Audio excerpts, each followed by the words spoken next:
যুদ্ধের কারণে আটকে পড়াদের ভিসার মেয়াদ বাড়াতে মধ্যপ্রাচ্যের দেশগুলোর সাথে যোগাযোগ অব্যাহত রয়েছে, এমনটা জানিয়েছেন পররাষ্ট্র প্রতিমন্ত্রী শামা ওবায়েদ। দুপুরে গুলশানে নিজ বাসভবনে সংবাদ সম্মেলনে তিনি আরও বলেন, এটি নিয়ে কোনো সমস্যা হবে না। সাংবাদিকদের প্রশ্নের জবাবে প্রতিমন্ত্রী বলেন, শেখ হাসিনাকে দেশে ফিরিয়ে আনার ব্যাপারে সরকার সচেষ্ট আছে। এছাড়া দেশের স্বার্থ রক্ষা করে যুক্তরাষ্ট্রের সঙ্গে করা চুক্তিগুলোর মধ্যে যেগুলো যোগ্য সেগুলো বাস্তবায়ন করা হবে।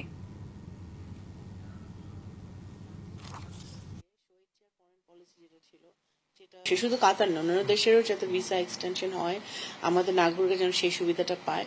কারণ আমাদের কাতার, ইউএই, কুয়েত, বাহরাইন, সব সৌদি আরবিয়া, এই সকল দেশগুলো কিন্তু আমাদের দেশের সরকাররা কিন্তু আমাদেরকে সম্পূর্ণভাবে সহযোগিতা করছে। বিভিন্ন পর্যায়ের আমাদের নাগরিকরা কিন্তু ওখানে আছেন, তো সেই জন্য আমাদের সহযোগিতাটা প্রয়োজন এবং ওনারা সহযোগিতাটা করছে আমাদের। নগদ নিয়ে এলো হার না মানা হার অফার। সর্বনিম্ন 10,000 টাকা রেমিটেন্স নগদে পাঠালে থাকছে স্বর্ণের হার জেতার সুযোগ।